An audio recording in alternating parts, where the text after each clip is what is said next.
You know, I grew up as a complete secular kid. Completely secular. I went to a Jewish school, but they didn't really teach me about God. They taught me the Torah kind of like it was Shakespeare, you know? Like a nice story. But nobody told me the purpose of life is to follow the laws and fix your flaws. Nobody told me about reincarnation.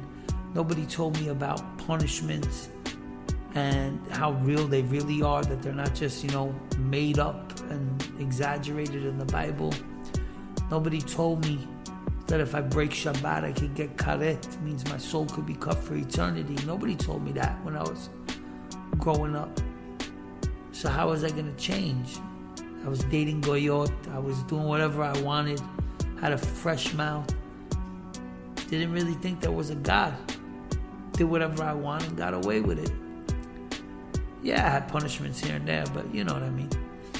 It's very easy to live this life and get caught up thinking there's no God. There's so many things to block you from God.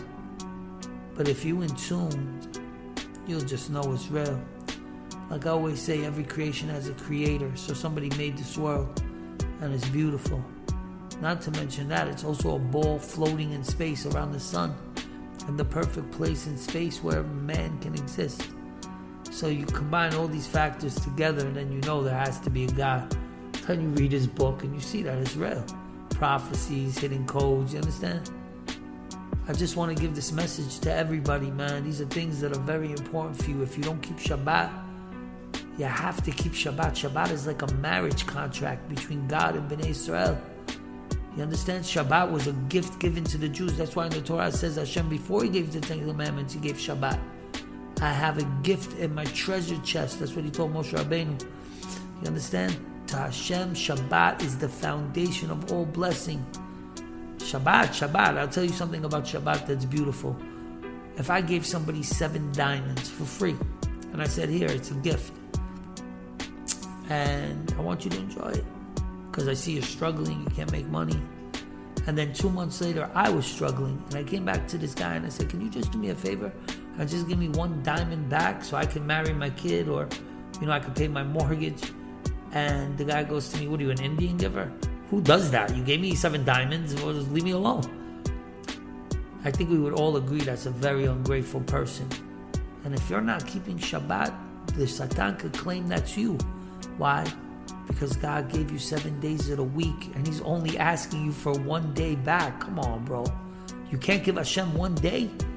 I'm telling you, listen, let me explain to you Shabbat, man. Nobody even told me this when I was growing up. I remember people were trying to describe to me, keep Shabbat. Nobody really touched on what Shabbat is. Nobody told me it's a marriage contract. Nobody told me that by keeping Shabbat, it's the source of all blessing. That's what the Gemara says. Nobody tells you these things, so I'm going to tell you. Shabbat is super important to Hashem. Super duper important. That's why it says in the Torah that if you don't keep Shabbat and you do it in public, on purpose, your soul will get cut for eternity. Yes, you can do tshuva while you're alive, but if you pass and Hashem does not let you come back in a reincarnation, your soul will be cut. Sorry, that's the facts. And if you don't believe me, go to Exodus 31, verse 15 through 19, and you'll see for yourself. Very simple, man. You don't have that much more time on this earth, man. Trust me, it could be 5-10 years. We all know that soon it's going to be a problem. So fix yourself now. You have the perfect opportunity. All you have to do is just fix what you need to fix. Work on your, midot. You're jealous. Okay, so understand that God gave you what's for you and God gave him what's for him. Don't look at what others have. It'll only make you see what you don't have. Look and appreciate what you have. You know what I'm saying? And you're smart enough to know you're angry. Trust God more. You understand what I'm saying? It's very simple. Just logically, you can understand what to do. Fix your flaws. Do your best to follow the laws, and you're going to see how much blessing you're going to have in your life. I promise you that, man. I could stand here straight up in front of God and say that ever since I started keeping the Torah, my life has been blessed big time.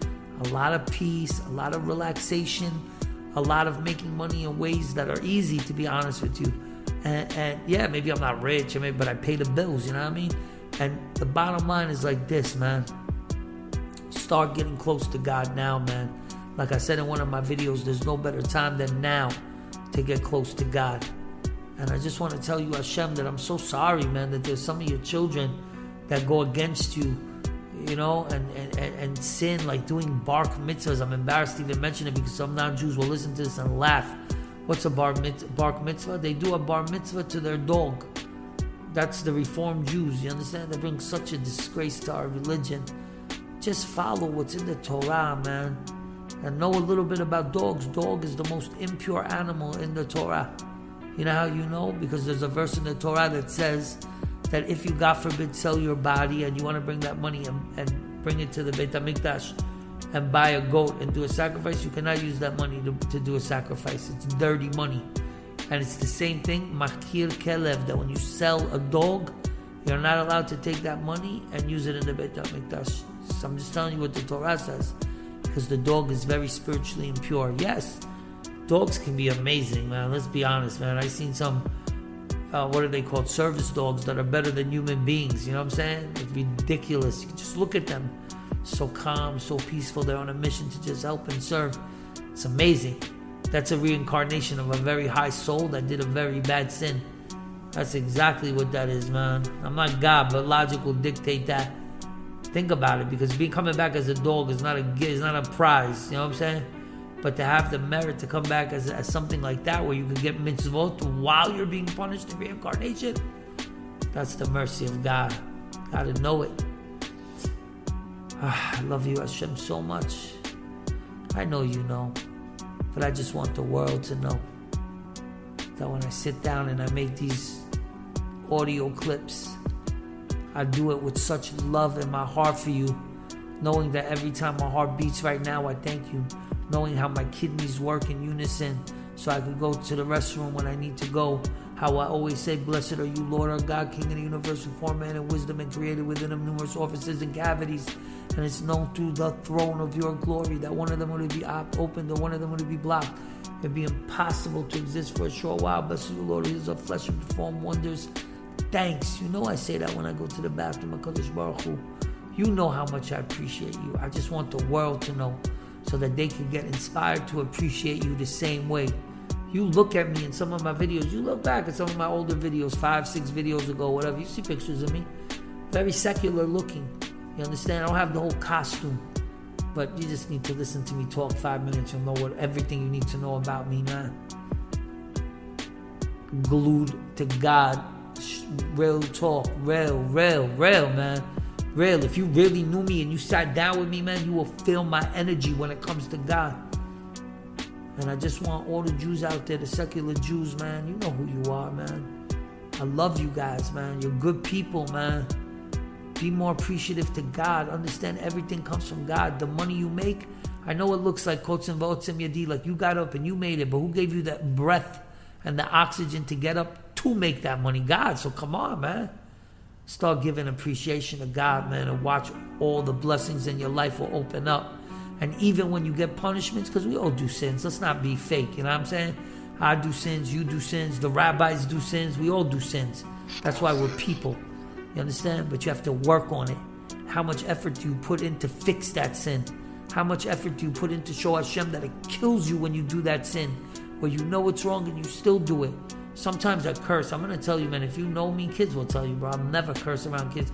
But forget about that. I don't curse at all. But once in a while, when I get upset, a curse might come out. And that's something I need to work on. And it could be even a small curse. You understand? Even if I say effing, F this, and I don't even say the word, but just F, that's already a curse. You understand? Why? Because I got upset. Sometimes I get frustrated. I got a YouTube page called Keep It Classy. That's keeping it classy, admitting that once in a while I get upset. Yes, and I need to work on that. That's what it is, man. You put it on the table. Don't be afraid. Don't be afraid to say what it is, man. I put my whole soul on the line, man. You listen to my videos on YouTube, you'll understand who I am. And you will see that the love for Hashem is deep. Deeper than any ocean. Deeper than any thought. Deeper than any hole you could think of. And it's all because I dedicated my life to God and to let other people know who He is and to give Him love and to just sit back, take a deep breath and let the stress go, man. You're in a bad relationship, jump out of that, B. Trust me. Whether you're a girl or a guy, you're fighting all the time, leave that person. Your souls are not connected. Soulmates means it's beautiful. Soulmates means it's love. A soulmate means you help each other, not you get ready to kill each other. You understand? I just want the world to understand, man, that love and life is chemistry. You understand? That's what it is.